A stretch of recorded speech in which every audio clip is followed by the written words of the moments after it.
اللہ کی توحید اور حمد و ثنا کے بعد سب سے عظیم عنوان مقام نبی صلی اللہ علیہ وسلم ہے۔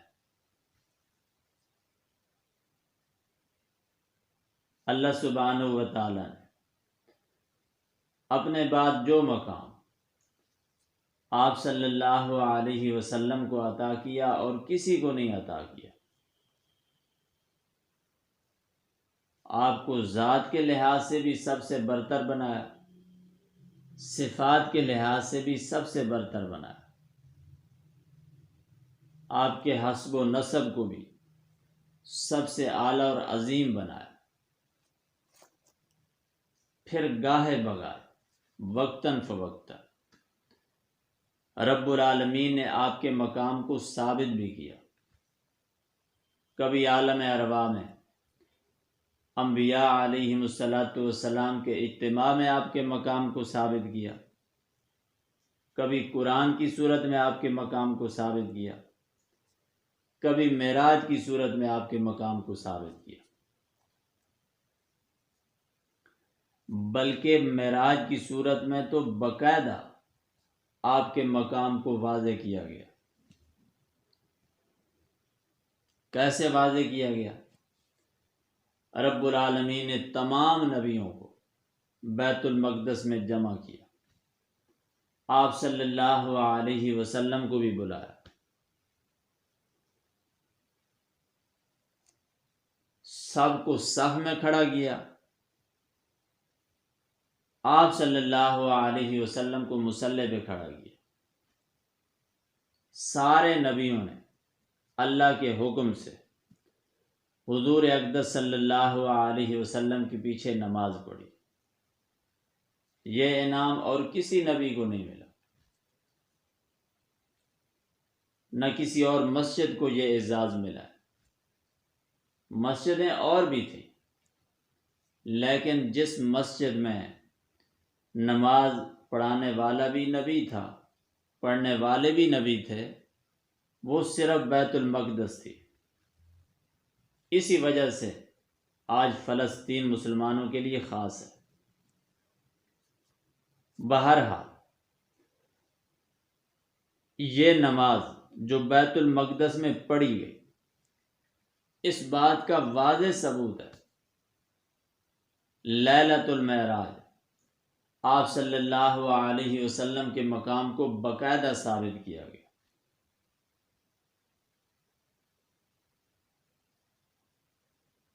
جس انداز سے رب العالمین نے آپ کو آسمانوں پہ بلایا، اپنا دیدار کرایا، آپ کو جنت دکھائی، جہنم دکھائی، براق پہ سوار کیا، آپ کو جو تحفے تحائف عطا کیے، آپ کو جو مقام دیا، جو عزت دی، شاید ہی کسی اور موقع پہ آپ صلی اللہ علیہ وسلم کو اس انداز سے نوازا گیا۔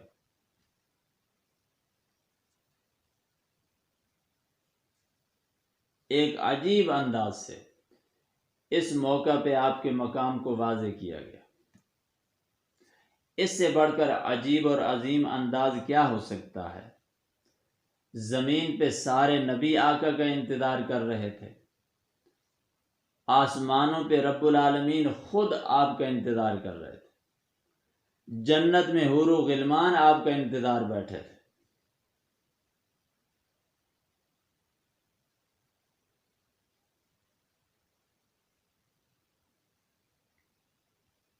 اللہ نے خاص طبقوں سے آپ کا استقبال کروایا، عام کو نہیں بلایا، خاص شخصیات کو بلایا گیا۔ حضرت آدم، حضرت یوسف، حضرت موسیٰ، جتنے بھی آپ صلی اللہ علیہ وسلم کے شعبے کے حضرات تھے، سب کو بلایا۔ آپ کی آمد سے پہلے سارے نبی پہنچ گئے، آقا اور حضرت جبرائیل ابھی تک راستے میں تھے۔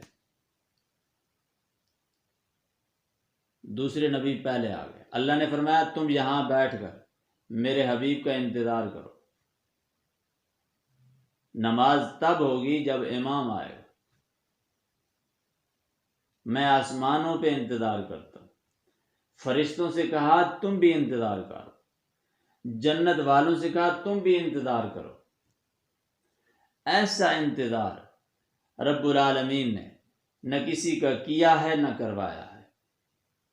یہ کملی والے کا حق تھا جو لیلۃ المعراج کملی والے کو عطا کر دیا گیا۔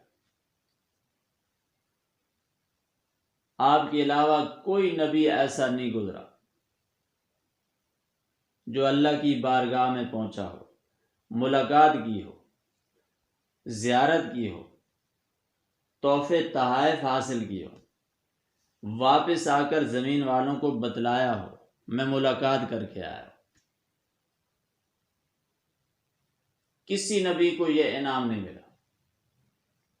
آپ صلی اللہ علیہ وسلم کے علاوہ جسے بھی عطا کیا گیا کسی نہ کسی وسیلے سے رب العالمین نے درمیان میں کوئی نہ کوئی پردہ حائل کیا۔ انبیاء علیہم السلام کو وحی کے ذریعے عطا کیا، ہمیں کسی نہ کسی وسیلے سے عطا کر رہے ہیں۔ عطا کرنے والے وہی ہیں، اللہ کے علاوہ کوئی داتا نہیں۔ انبیاء کے داتا بھی اللہ ہیں، اولیاء کے داتا بھی اللہ ہیں، فرشتوں کے داتا بھی اللہ ہیں، جنات کے داتا بھی اللہ ہیں۔ زمینوں میں، آسمانوں میں، دریاؤں میں، صحراؤں میں، روشنیوں میں، اندھیروں میں جتنے جاندار ہیں سب اللہ کے خزانے سے کھا رہے ہیں۔ اور اس کی شان سخاوت یہ ہے وہ اپنے کسی دشمن پہ بھی رزق کا دروازہ بند نہیں کرتا، اپنوں کو تھوڑا کھلاتا ہے، غیروں کو زیادہ کھلاتا ہے۔ یہ اس کی شان رحیمی ہے، لیکن سامنے آ کر کسی کو نہیں دیتا، سامنے آ کر کسی کی مدد نہیں کرتا۔ درمیان میں کوئی نہ کوئی پردہ ہوتا ہے، درمیان میں انسان ہوتا ہے، درمیان میں ہوائیں ہوتی ہیں، بادل ہوتے ہیں، اس کے پیچھے اللہ کی ذات اور قدرت ہوتی ہے۔ یہ اس کا انداز عطا ہے، یہ اس کا حسن ہے۔ اور اللہ کوئی دور بھی نہیں، اللہ ہمارے قریب ہے۔ وَنَحْنُ أَقْرَبُ إِلَيْهِ مِنْ حَبْلِ الْوَرِيدِ، شاہ رگ سے بھی زیادہ قریب ہے، ہمارے دائیں بائیں ہیں، ہماری ایک ایک سانس کی حفاظت کر رہے ہیں۔ ہماری سانسوں کا نظام، زندگیوں کا نظام اللہ کے حکم اور حکمت سے چل رہا ہے، لیکن نظر نہیں آتے۔ کیا شان ہے اللہ کی! ہم نے کبھی اپنی آنکھوں سے اللہ کی ذات کو نہیں دیکھا، اپنے کانوں سے اللہ سبحانہ و تعالیٰ کی آواز نہیں سنی، نہ کبھی اسے کہ کسی فرشتے کو دیکھا۔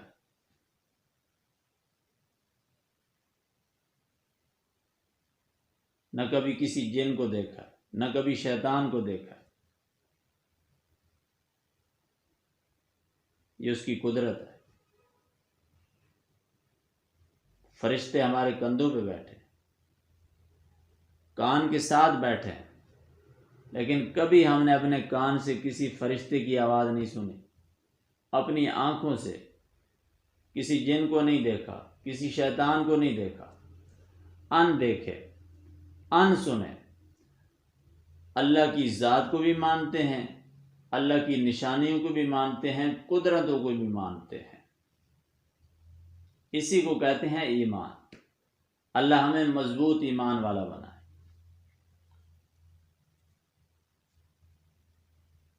بہرحال بات کا مقصد اور خلاصہ یہ ہے، جو بات ہماری چل رہی ہے،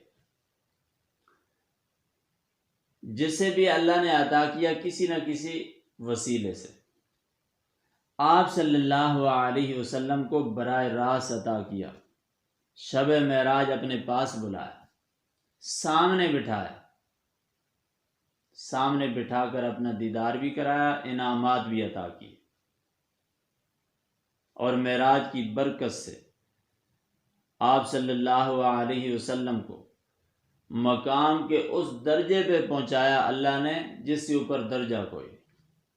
تمام رفعتوں کو رب العالمین نے اس رات اپنے حبیب پہ تمام کر دیا۔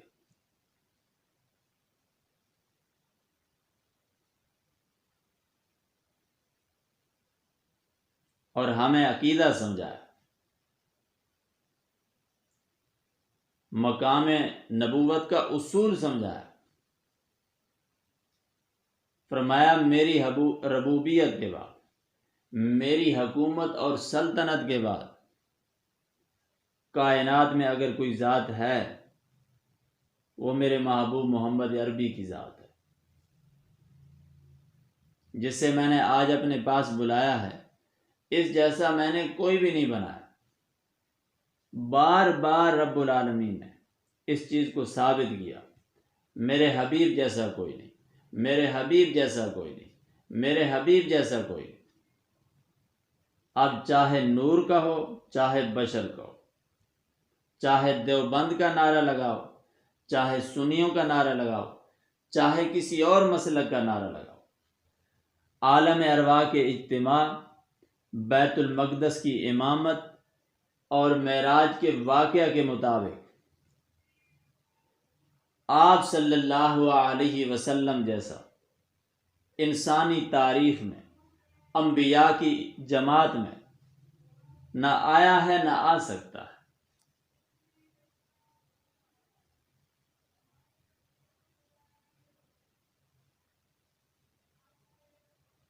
جو مقام آپ کو عطا کیا اور کسی کو نہیں عطا کیا۔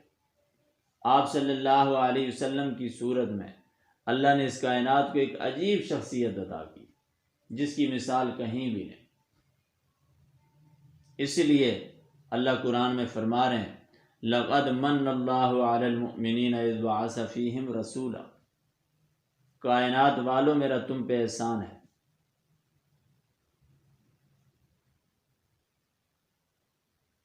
اور کسی نبی کی ولادت پہ احسان نہیں جتلایا، اولو العزم پیغمبر بھیجے، لیکن یہ نہیں فرمایا میرا احسان ہے۔